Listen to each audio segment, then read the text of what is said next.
छत्तीसगढ़ के नए रायपुर में अटल नगर में अगर हम कहें कि आज ये नव संकल्प का अटल उद्घोष है तो गलत नहीं होगा। आप सभी का स्वागत है। जोहार। एक बार तालियां आपकी उपस्थिति के नाम। जब पांचजन्य की बात होती है तो केवल इतिहास की बात नहीं होती, उसके साथ जुड़े हुए उत्तरदायित्व की भी बात होती है। कृष्ण जी का पावन शंख है।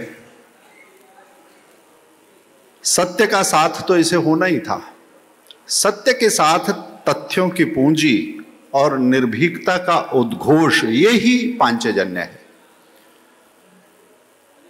और दीनदयाल जी द्वारा अटल जी को पहले संपादक का दायित्व देना, वो पूरी भावभूमि बताता है कि पांचजन्य और उसकी संकल्पना क्या है। और वो संकल्पना, वो भाव आज छत्तीसगढ़ को जो आवश्यकता है उस द्वंद्व से निकलने का राह भी बताती है। और अगर अटल जी के शब्दों में ही कहूं कि जो छत्तीसगढ़ का संकल्प हो सकता है, आगे बढ़ने की राह हो सकती है, वो पांचजन्य कैसे कहेगा? हार नहीं मानूंगा, रार नहीं ठानूंगा, काल के कपाल पर लिखता मिठाता हूं, गीत नया गाता हूं। तो ये नए गीत का समय है, नए संकल्प का समय है। अटल जी ने जो कहा, ये उसी संकल्प को दोहराने का समय है। ये इतिहास की भूमि है, संस्कृति की भूमि है, मां कौशल्या का आंगन है। श्री राम, पूरा विश्व, पूरी सृष्टि जिनके सामने सिर नवाती है, वो श्री राम यहां आंगन में खेले हैं, यहां के भांजा हैं। तो बड़ी से बड़ी चीज को बहुत छोटे से आगे बढ़ते हुए जिसने देखा है, संभाला है, संवारा है, वो आंगन है छत्तीसगढ़। मां दंतेश्वरी का आंगन है। इस आंगन में रार नहीं होनी थी, रक्तपात नहीं होना था, उपद्रव नहीं होना था, द्वंद्व नहीं होना था, उलझन नहीं होनी थी, मगर कुछ लोगों ने शांति के उस घर में आग लगाने का काम किया, उस उपवन में बारूद बिछाने का काम किया। उन षड्यंत्रों की पटकथा का पटाक्षेप भी हुआ है। ये हम सब के लिए संतोष की बात है। आज हम उसकी भी बात करेंगे।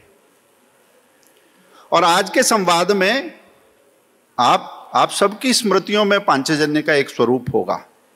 एक संघर्षों में तपकर, अभावों में निकलकर टैबलॉइड का स्वरूप होगा। उसके वितरण करने वाले लोग भी होंगे, उसके पाठक भी होंगे, घरों में एक कोना भी होगा जहां लंबे समय तक पांचजन्य देखा होगा।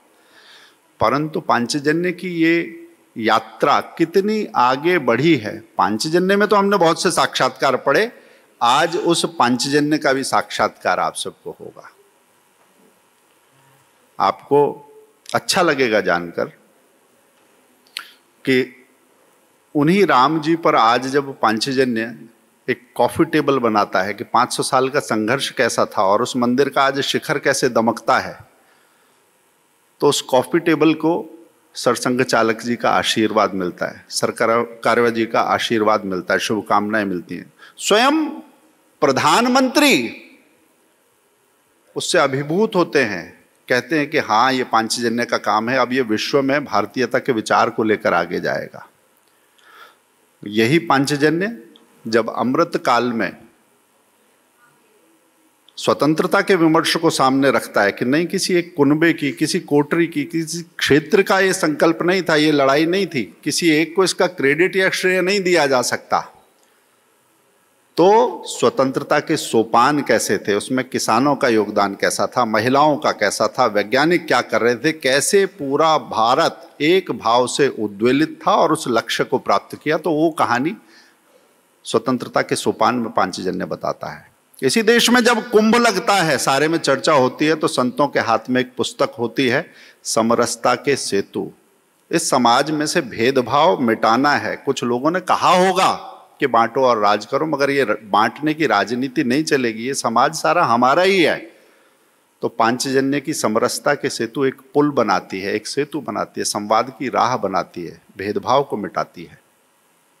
देश के विभाजन का प्रश्न जब वो आता है तो विभाजन की विभीषिका पर पांचजन्य 4 वर्ष तक शोध करता है, 100 से ज्यादा लोगों के वीडियो इंटरव्यूज करता है। और जब वो करता है तो विभाजन की विभीषिका के नाम से एक पुस्तक आती है। उसके आधार पर एक फिल्म बनती है। हमने तो YouTube के लिए बनाई थी, मगर वो अंतर्राष्ट्रीय फिल्म समारोह तक में प्रविष्टि पाती है, उसकी स्क्रीनिंग होती है, उसकी देश विदेश में सराहना होती है।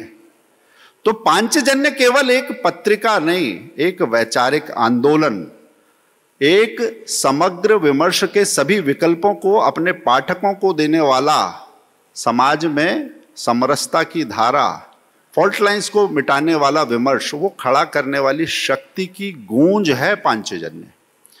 आज जब हम बात करेंगे तो माता दंतेश्वरी की भी बात करेंगे, वंदे मातरम की भी बात करेंगे, और संघ की प्रार्थना में जो वंदे मातरम का ही उद्घोष भारत माता की जय के रूप में आया, उस भारत माता की जय की भी बात करेंगे।